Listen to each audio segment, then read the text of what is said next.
This video will demonstrate how to troubleshoot and correctly set permissions in PI. In this example, I'm trying to figure out why Candace Appleton, this user down here, is getting a permissions denied error when she tries to open this project to build this thing.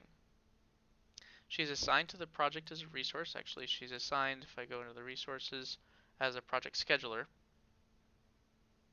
Now what we'll do is go ahead and impersonate her and see what she's seeing. So you can see I'm now in as Candace on her home screen. Let's go to her projects list and build this thing. And we'll see that she does not have permissions, saying that we need to contact administrator, which luckily is me. So let's go ahead and go back out as Candace and start troubleshooting. So there are essentially three places I need to start looking. First, let's look at the permissions on Candace's profile. Let's go into her profile, and specifically let's look at the company that she's assigned to and the groups that she's assigned to. So you can see client A is the company that she's assigned to, and let's go to the groups tab. She's a part of the prospect group, and since she's a user in PI, she'll automatically be a part of the all authenticated users group. Second, let's look at the permissions on the project and do they match.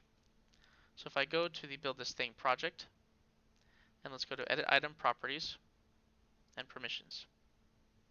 So right away we see that company is our company and the group is PMO group. So there's no client A company in here and there's no prospects group. So right away we can see that there's a reason why Candace, even though she has been assigned as a project scheduler role on the project, she does not have permissions to view, change, or edit the project because of these permissions restrictions. If you take a look at the project roles video, then you'll note that there's a big difference between project roles and permissions. Lastly, or thirdly, let's look at the permissions on the folder level. So if we go into the folder in which the build this thing project is living, let's go ahead and look at the item properties and the permissions. So you'll know that they're actually the same, and that's because if we go back to the project, we have this box checked to inherit permissions from parent item. And since this project is living in the PMO folder, the parent item that the inheritance is coming from is this PMO folder, and our company and PMO are the permissions that are inheriting. Now right away what we can do is we can either change the folder permissions to include either the client A company or the prospect group.